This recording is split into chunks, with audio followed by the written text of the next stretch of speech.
All right. Welcome back, everybody, to our weekly sheep and goat webinar series. As per usual, we just want to point out that you can find all of our information, updates, events, etc. on our Facebook page at UI Sheep and Goats. You can also subscribe to our YouTube channel, which is the University of Idaho Extension Livestock channel, for all the videos posted later after the live webinars. You can also find information about us on our webpage, www.uidaho.edu/sheep-and-goat. I'm your host, Melinda Ellison, UI Extension Sheep Specialist, and your other host is Carmen Wilmore, who is Extension Educator for the University of Idaho in Lincoln County. And you can contact either one of us if you have any questions, comments, inquiries, etc. I'd like to, at this point, welcome Shannon Williams, who's going to give us some information on effective record keeping and update us on why it's important and what we should be keeping record of. So I'll go ahead and pass the baton to you. Thank you, Melinda. It's awful nice to visit with everybody virtually. As Melinda mentioned, I'm Shannon Williams. I am Extension Educator here in Lemhi County. And record keeping is a little bit of my soapbox, especially as I worked with beef producers and serve as the beef quality assurance coordinator along with Scott Jensen up to Owyhee County. And so records are a very, very important part of that program, and they should be an important part of any livestock operation. So what we're going to cover today, we're going to talk about why you need to keep some records, some specific records I feel that are important, general, and then some different methods to use to keep those records.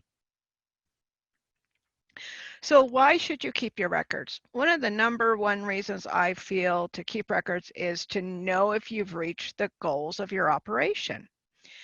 We can have lots of goals to have more grazing days, heavier weaned lambs or kids, a tighter lambing and kidding season. But if you don't write those records down, you have no idea if you've reached that goal. Yes, your memories are probably better than mine. You probably have a steel trap memory and can remember what lambing and kidding season was like 5 years ago. But some days I can't remember what I had for breakfast. Some records are required by law. The withdrawal times on your vaccines and antibiotics, that withdrawal time is required by law that you abide by that. Veterinary feed directives are determined by law. We will talk some more about that. And then as you get into herbicide applications, chemical applications, there are requirements by law that you keep records on that. You can keep records as you look back over your records. It can help you identify areas for improvement. As you're looking through your weaning weights, you're going, ooh, they weren't quite what they were last year. And then you can sort through the rest of your records and determine, was it a feed problem? Was it a genetic problem? Was it we didn't get the rains at the right time?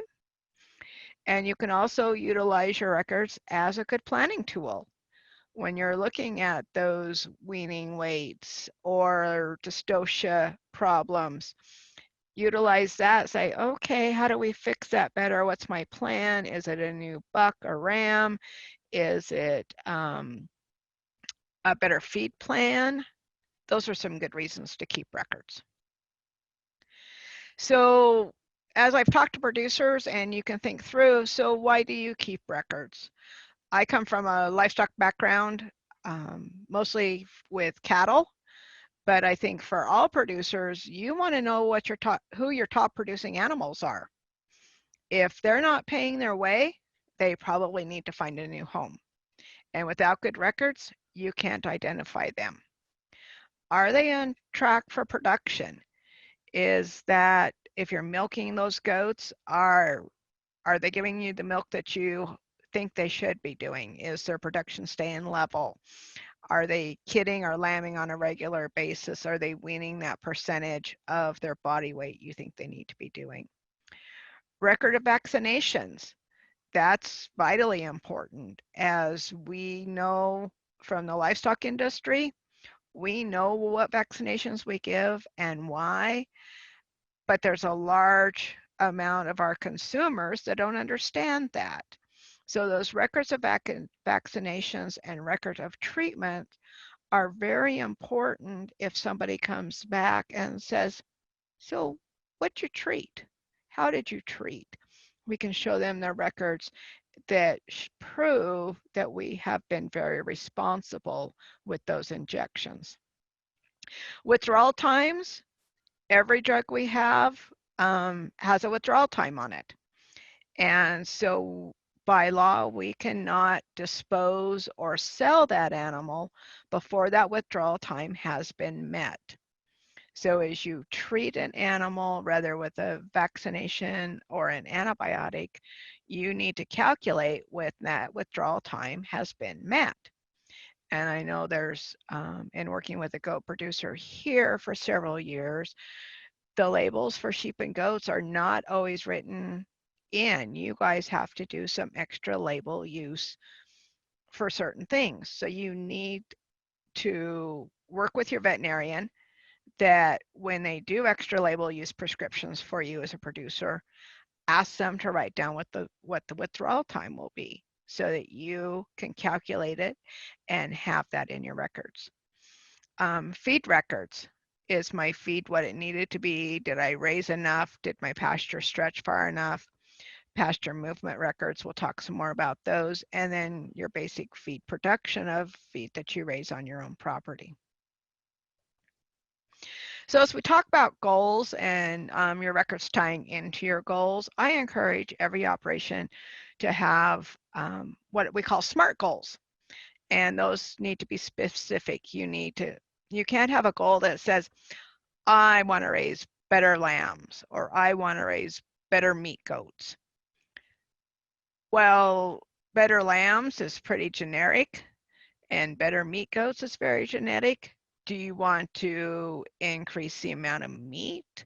Do you want to increase the weight? You need to be specific. It also needs to be measurable. Are you increasing weaning weight by a half a pound? Are you looking at your dystocia and assisted births, and you're going to say, okay, more of my does or ewes are going to lamb a kid on their own? Is it attainable? Remember that sometimes when you choose one goal, you're saying no to another goal. If your goal is to have more days of grazing by using management intensive grazing with your group of animals, you may be saying no to hay ground if how you're going to do that. So it needs to be attainable and not contradict your other goals. It needs to be reachable. To suddenly say, we're going to have 200% crop and last year's was 150%, it needs to be reachable. And then you need to be able to track that. That's where it comes down to your records and looking at everything. Your track, what you track and what data you record should tell you if you are reaching your goal. So the data and your records should correspond with what your goals are. So you write down the right information, you record the right information. Don't keep records of information you're not going to utilize. I had the opportunity, it's been several years ago, to work with a large beef operation here when they started we did some of the first work with electronic identification tags. And the manager's wife and I, we had the most gorgeous Excel spreadsheets. They were a work of art. There were columns and columns of data. And every time we put these cattle through, we had our wands and we'd read their EIDs into the Excel spreadsheet and it would pull up all this information. Well, we got through spring branding and putting everything in and sat down with Mike to show him what we had done. And he said, why'd you girls record that? We went, well, because we could. It was cool. We thought it was, I don't need to use that. I don't need that. Why did you do that? And so make sure the information you're writing down is virtually, and you really need it. And what you track for your operation will be different than what the neighbors may track. Because I'm sure if we looked at Melinda and Carmen's records, they're tracking different things. Some things will be the same, but some things will be different. This operation that we did the EIDs with, at that time, they were marketing into a natural program. And it was a beef operation, but their buyer would not take any calves that had a pink nose. So we tracked the color of nose on every calf that year. Unique to that operation, but very necessary, so that when they were looking at calves and trying to, figure out how many calves could go on one of the natural loads, Mike could go down through the spreadsheet and say, this is how many calves are candidates, rather than trying to go out to the corral and sort and count everything out. So don't create a data monster just because you can. So here's a poll, and I would like to know how many of you guys have written goals and records. And it looks like, Melinda, that you're going to have to start that poll for me.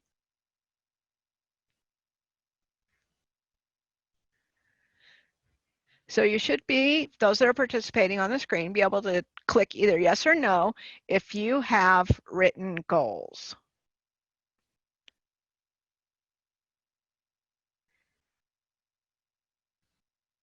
And Melinda, I'll let you close and share that poll when you think it's all full, because mine comes to me on my screen as a participant. Okay.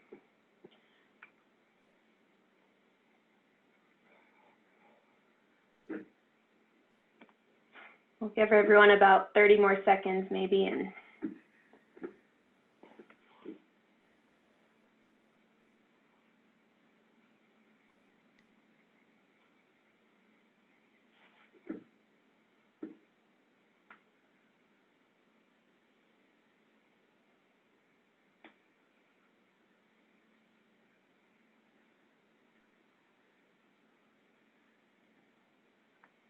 okay.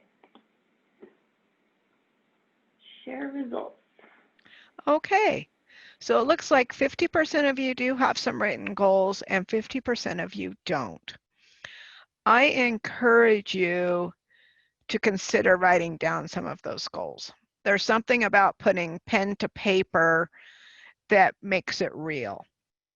And also, then you have a document that you can share with those others in your operation, and you'll have something to set down and work on so you have the correct records to know if those goals are being met. So that's a whole nother topic.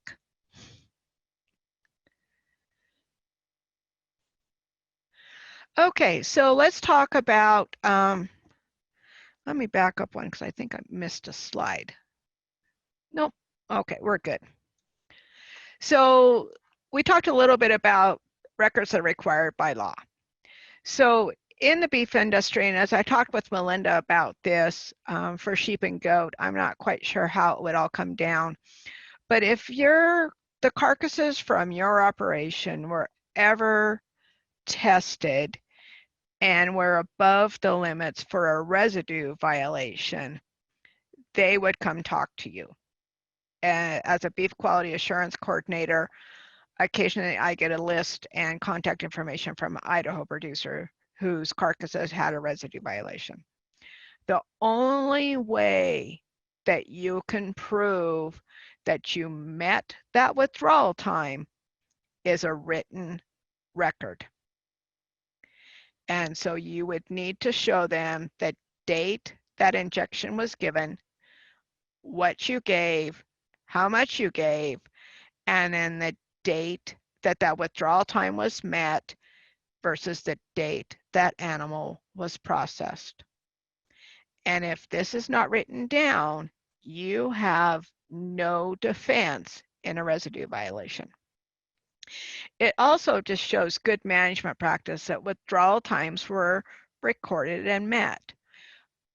There are consumers of our products out there that blame livestock industry because some bacteria and stuff are not responding to traditional antibiotics, because they think sometimes livestock overuses them. And so we need to be very responsible that as we talk with consumers, as we talk with people, that we can show them we met with the withdrawal times. We followed the letter of the law. And that demonstrates responsible use of your antimicrobial products. Chemical application records. If you're controlling weeds or insects on your crops and property, you need to write down what you're using, where you're using it, and how much you use. As you again, you need to read the label on these, and if there's grazing restrictions, you need to take and write down the date you sprayed and then calculate the day that you can open that field or pasture back up for grazing. And as you read those grazing restrictions, there may be different days required for cattle versus sheep versus dairy. So be sure and read the whole label and write those dates down. So some records that you need to keep.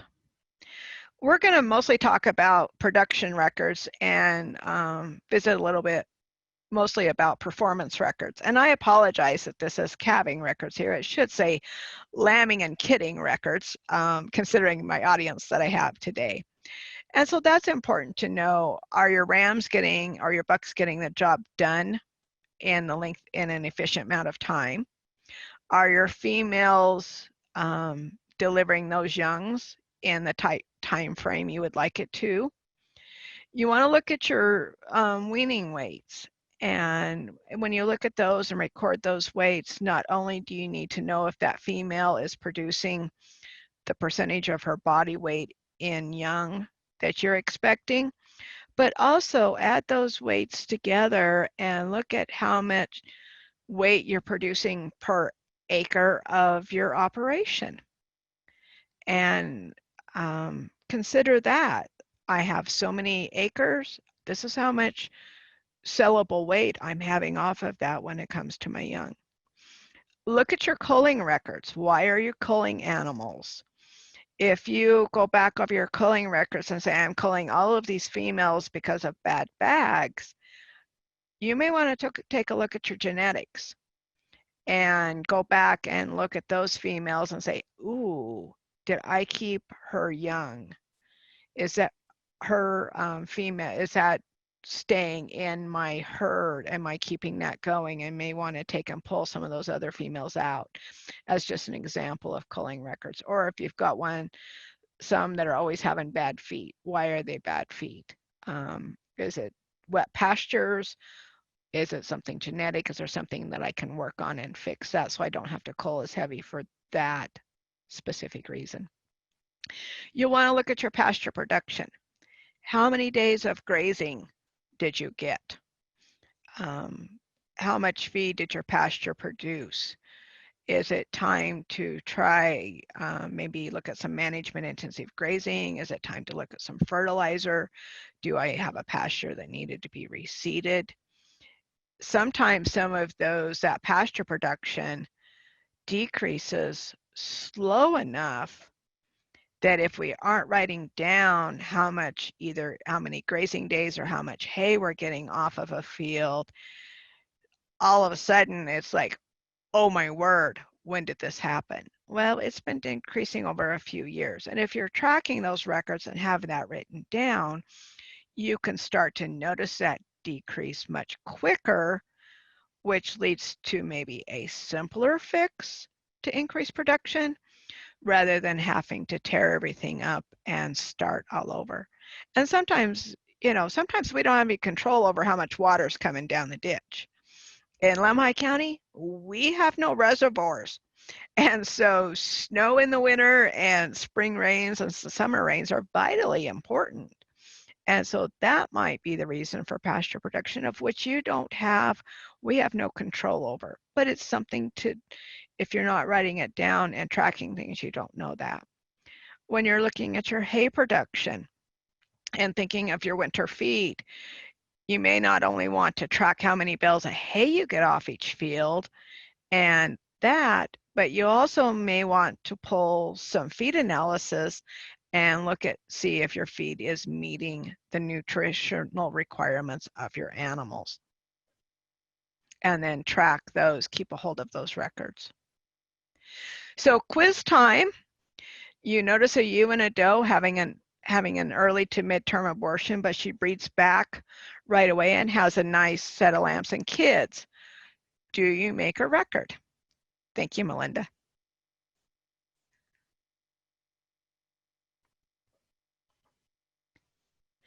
Give everybody a chance to answer yes or no on that one.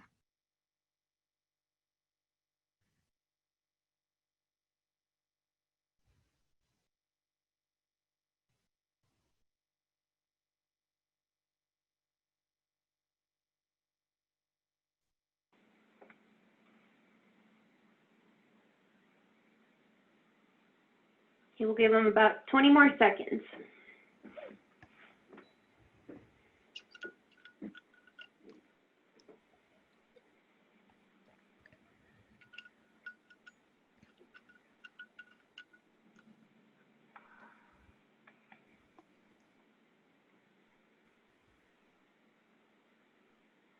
Okay.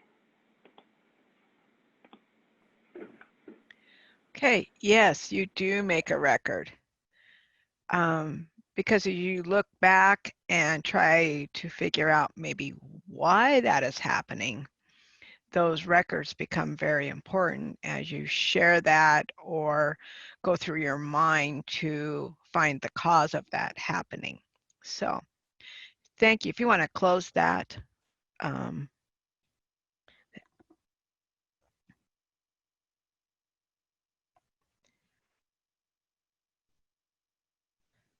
Okay, now if I get my slide to advance. There we go. Okay, so let's talk about some other records we're going to need. Vaccination records, herd health records are vitally important.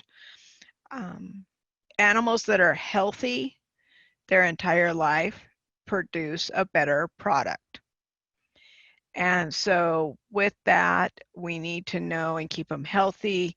Vaccination records are important so that you're vaccinating for the diseases that are prevalent in your area. What we may vaccinate for in Lamhi County could possibly be different than Lincoln County. So that's a good discussion for your vet and to ask them and write down what you're vaccinating for. As you do your spring vaccinations, you want to write down the product you utilized along with the lot and serial number. If you ever have a vaccine wreck and you vaccinated and your animals still get the disease, this lot and serial number becomes vitally important if you try to work with the vaccine manufacturer to maybe get the cost of your vaccine refunded to you. That way they can go back through that lot and serial number and see if there's been any other instances with that lot. Write down the booster dates. Does it need a booster? When's that booster supposed to happen? Route of administration, and then the withdrawal time and the earliest date met. These are all important things to write down when you do a vaccination. Treatment records are also, and probably they're just as vitally important as your vaccination records.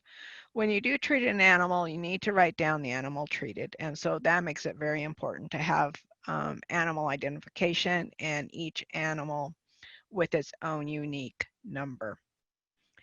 As you treat that animal, you want to write down what indicated that treatment, more than looked sick. Think about this as you explain it to a consumer who does not have a livestock background and happen to stop by because they seen you out there with your herd and you're doctoring something, and they're going to say, so why are you giving that? Well, it looks sick. That doesn't tell them anything. So you want to be more specific.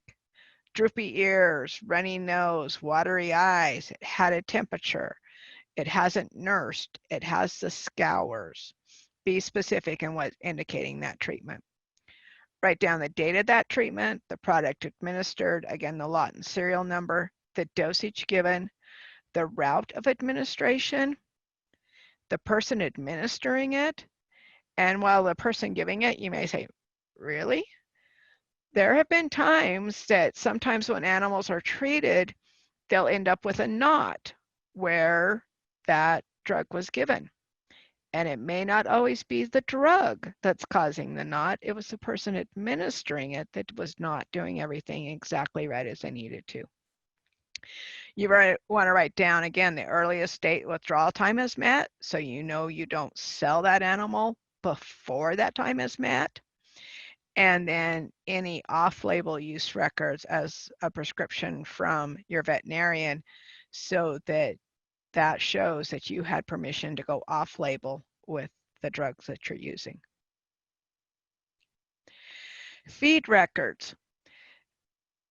Some operations purchase large amounts of feed, and it may be supplement feeds, but you want to write down the date that feed was purchased and it was still when it was delivered to your operation, how much you purchased, the lot and batch number, the signature of who delivered it and who received it. This is important. If for some reason you get the wrong feed, then you can go back as you talk to that company and say, this is who delivered it and this isn't what I ordered.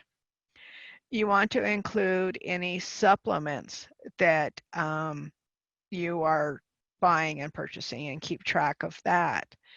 If you're running a multi-species operation, and in Lemhi County, we feed copper and sheep don't like copper. So if you're running a multi-species, you want to make sure to keep those feed records separate, but also keep those feeds separate and what you're having added into those feeds.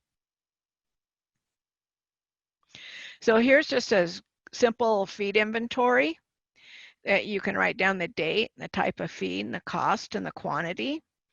And then I would also suggest, just once you inventory it coming in, write down when you run out of that feed. Did we order the right amount? Could I have got by with purchasing a couple 100 pounds less? Because then that makes your business side more cost effective and efficient, and you're not sitting there trying to hold feed over for an entire year and keep the rodents out of it.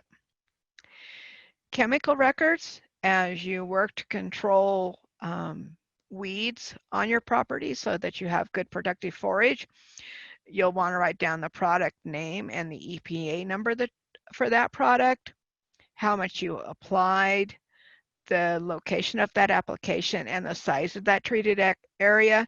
Did you solid spray 10 acres or did you spot spray 10 acres? Very different in the amount of herbicide that's applied in that area. The date of application, that becomes important when you're looking at grazing restrictions.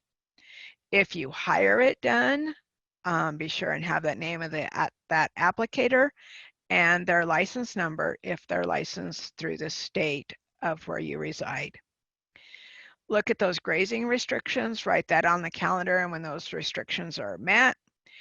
And then one thing, as you think about the herbicides you're using, there are some very good herbicides that work very well on some specific weeds.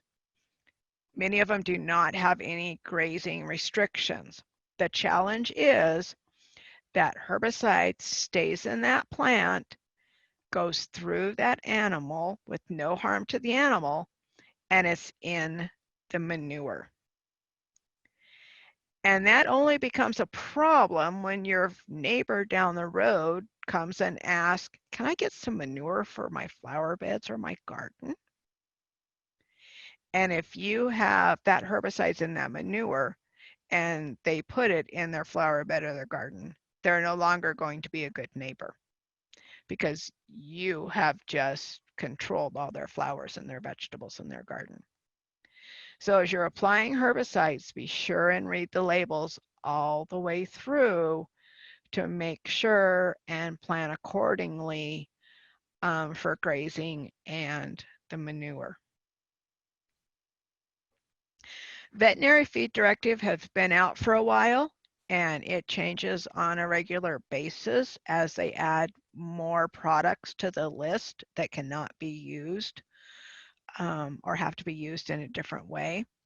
To have the part of the veterinary feed directive, and the most vital part of it, is that veterinarian client-patient relationship, meaning the veterinarian has been to your place, seen your herd, knows what your operation is like, knows the species you're feeding, and how you manage disease on your operation.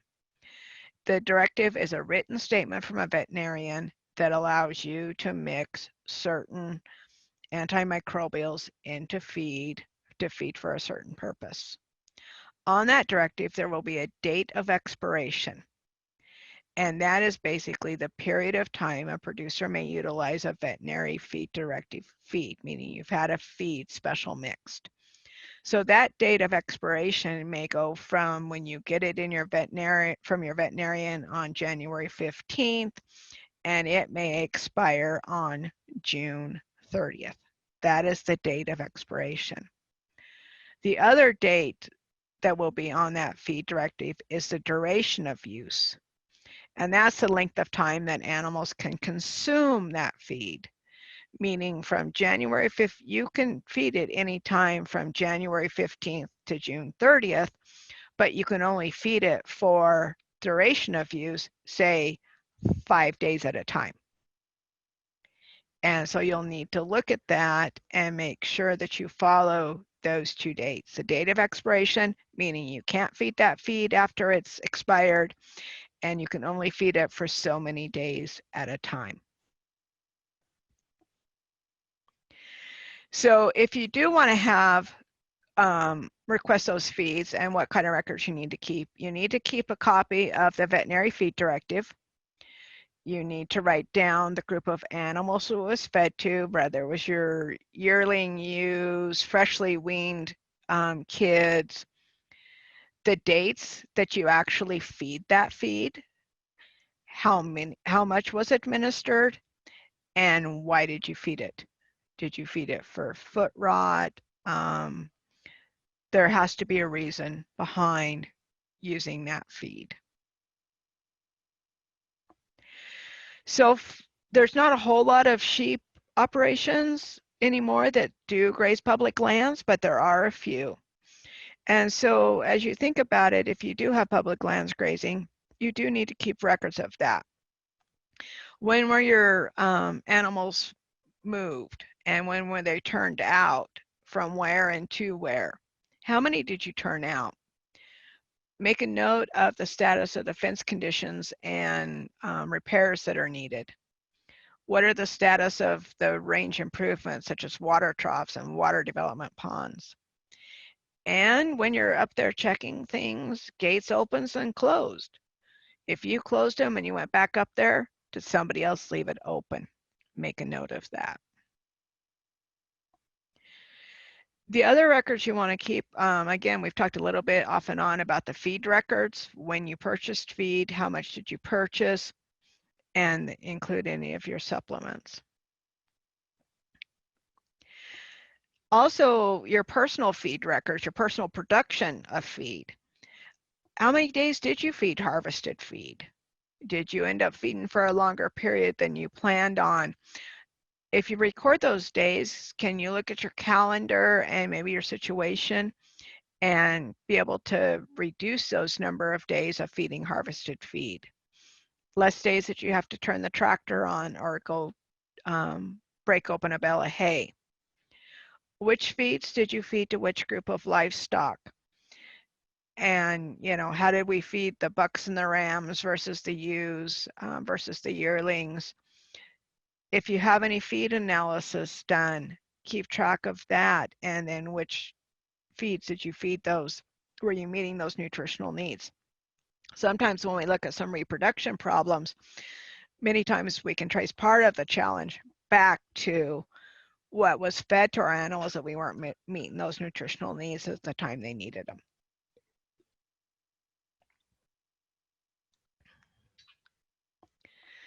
Oh, and all the fun with building custom slideshows. Part of my slides got out of order. I apologize for that.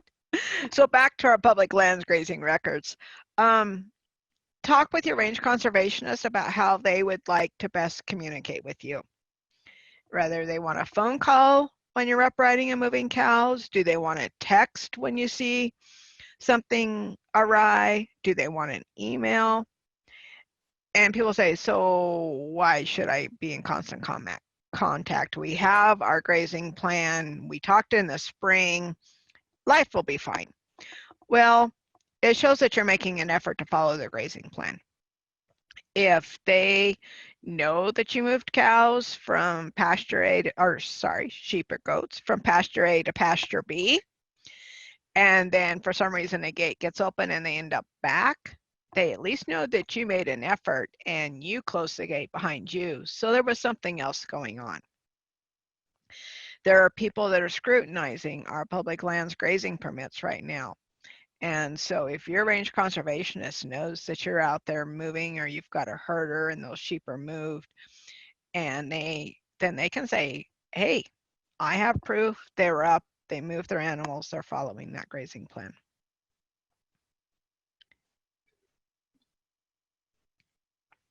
For your own personal pasture records, keep track of how many grazing days did you get out of those pastures. Is there a way to get more grazing days by changing some management plans, moving those animals more often? Do you need to put in some more water? Take a look at that. But if you don't know how many days you're actually getting, then you really don't know if each year is getting better, or maybe you're slowly on a decline and you need to look at some other options and think about some improvements. Track your fertilizer records and keep track of which fields you're fertilizing each year and how you're fertilizing and what you're putting on them. We have a ranch here in Lemhi County, and Joe had passed away, the husband, and his wife Fran was very involved in the operation. But Joe took a lot of things with him when he passed away. And Fran called me and says, Shannon, Joe was really good about taking soil samples. Do you have copies of those? And I was able to give her those soil samples. Her next question was, do you know what his fertilizer rotation schedule was? And I went, no, I'm sorry. And she was trying to figure out which fields needed fertilized that spring and did not have Joe to ask. And so I think she had to really do some searching for those records. So keep those things written down. Look at your irrigation records. How many water rights do you have that goes where? How many days of water did you go? If you're on a smaller operation, what days of the week do you get? If you're on a ditch that you have to share irrigation with other people, what do those, what's that water flow look like? What days can you turn on? What days do you have to turn off? Because sometimes life deals us a kick and we're not the ones doing the irrigation, and somebody else has to be able to come in and do the irrigation for us or pick up part of our operation. And having those records and that information helps them get a start and be more successful and keep your operation going for you. So look at those irrigation records. Is there a way that maybe you can be more efficient on your irrigation? Do you need to upgrade your irrigation system, or has it been in there long enough that maybe it's time to go back and do some renovation and some maintenance on it? So you know what you need to keep records, your records, you know the information you want your records to tie back to know if you reached your goals. So just how do you keep track of all of this? So there's lots of ways, and we'll dive into each one of these, whether it's a calendar, a computer program, a notebook, a red book, or other ways. So when you're choosing a system, that system needs to work for you. It needs to provide accurate and the necessary information, not all the extra columns in your spreadsheet that Shannon and Donna thought was really cool to track. It needs to fit your operation. What works for you may not work for your neighbor. So make your own decision. Ask questions, find out how they do it, do some research, but it needs to work for you, and it needs to be comfortable enough that you're willing to do it all the time. The information needs to be available to make informed decisions when you're making decisions. If you're in a spot that does not allow for really good internet service, and there's some of those still around, keeping all of your records on the cloud may not be a good idea. It needs to be user-friendly. Again, you're comfortable with it. It needs to be written or electronic. And writing it in the dust on your dashboard does not count as a written record. So as you get started, all your animals need to be identified, especially when you're looking at those health treatment records. Don't have a whole bunch of does or ewes that all have the same number. No duplications. And if you don't tag all of your animals when you do treat them, however you identify that animal needs to last longer than the treatment's withdrawal time. So if you're doing paint branding on your sheep when you doctor them, or a mark down their head with one of the livestock chalks, is it going to stay there for the full 30 days that you treated that animal? So calendars are great. They're accessible, they're cost effective, sometimes they're free in November, December, and you can write a lot of information down there for you. So nothing wrong with a good old-fashioned calendar and making some notes. Computer programs. These are just a couple that I pulled up. One of the extension websites for another state had a whole list of computer programs. Here's the GOAT app you can have on your phone. And there's the sheep book that you can have. As you look at computer programs, see if it works with the operating system you have, whether it's on your computer or your phone. Does it track the information that you really need to know if you're reaching your goals? And most importantly, above all things, what's their tech help like?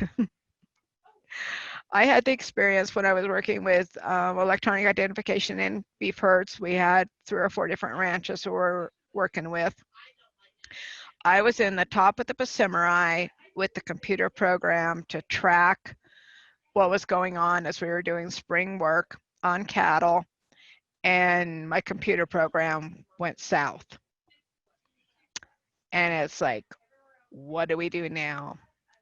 Luckily, we could still get cell service, and I made a phone call to that company. And within about 10 minutes, in the top of the Pacific Valley, they had us back up and going. The tech help was invaluable at that time, you know. So as you look at computer programs, make sure you're comfortable with it, but also ask them, what's your help like? What's your chat box like? Can I reach you 24 hours? Because they may be on the East Coast and we're on the West Coast. And so there's some time changes there that you need to consider. Notebook pages for individual records that you can track and just handwrite everything down. Nothing wrong with that either. The important thing is it works for you and you keep it written down. Here's an example of kids' records, animal health records, what were the signs, what was the diagnosis, your treatment plan. And it's important when you have this to go back and say, did that treatment work or did it not work? Do I need to have a conversation with my veterinarian and update my protocols because there may be new drugs on the market that might work better? Culling records. If you're culling a whole bunch of does every year or ewes because of bad bags, you might want to go back and look at your genetics and trace those does and ewes to where they came from and who do you still have in the herd with those same genetics. Group processing records. This is a simple way that I have designed. Again, I apologize for saying cattle group, but as you work your herd, you write down the necessary information on the outside of a yellow envelope. As you're using your vaccine, tear the top of that box off because that will have your lot and serial number. Drop all those box tops in this yellow envelope, fill out the date, what animals you worked, what the product was, when the withdrawal time made, and you have all your records in a nice yellow envelope. Don't underestimate, and I think this is probably a tool that we've got to start getting used to using more, is our cell phones. Most cell phones now come with a notes function. You can type all kinds of notes in there, and then you can hit the upload button and send it to your email or text it to somebody if they need that information too, so there's more than one copy. Take pictures. A photo is worth 1,000 words. And so if you take a photo of the animal you doctored with this ear tag, it'll have a date on that photo and then put a note, something in the notes of what you doctored it with. And you've got a record. Utilize a calendar function. Go in and enter those withdrawal times or dates that you vaccinated on that calendar. It's written down. So don't forget to utilize your cell phones when you're making records. So in summary, I would encourage you that your record keeping needs to become a regular habit. Ideally, pie in the sky, every day you would write something down about your operation. Realistically, I hope you'll consider doing it at least once a week and go back and jot down what's happening. Choose a system that works for your operation. Whether it's all books, it's calendars, it's a mix. It has to work for you, and you have to be willing to do it all the time. So make it simple. Some records are required by law. And as you look at herbicide records and those records, it'll tell you how many years that you should keep those records. My standing rule is 3 years. And usually by that time, everything's been processed or withdrawal times have been met. So look at keeping those records, and the ones kept by law, read and see how long you need to keep them. And then the records you keep should be determined by the goals that you have for your operation. And those records should tell you if you're reaching your operation goals. So with that, that's all I had. So thank you. If there are any questions. The other one was regarding withdrawal times and milk production. So I don't know if you have any background with that, but if you could touch on the rules about milk production and withdrawal periods. Well, whether it's a chemical record or a treatment record, you will need to look on and read the label. I know with herbicides, they're grazing. A lot of the herbicides will have a grazing withdrawal. You can't graze for certain periods for dairy animals. And that is specific to the specific herbicide that you're using. And if they're a dairy animal, it may be different than a beef animal or a horse. And so you'll want to be sure and read all the fine print on the label. Not at night because it'll cause insomnia. You'll cure your insomnia. But read through that and look at that label. And if it's extra label use and you have a question on that, that's a good question for your veterinarian.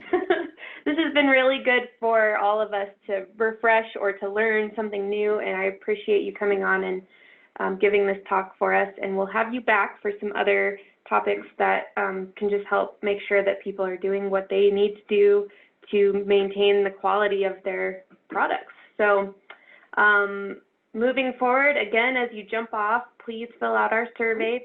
And next week, we're going to be having Phil Bass, who's our extension meat specialist, talk to you guys about lamb and goat meat and how we are sitting as far as being able to market the animals, what our consumers are getting, what they are perceiving. It's going to be a great talk, so hopefully you guys can join us next week. And thanks again to our speaker and to all of our guests today.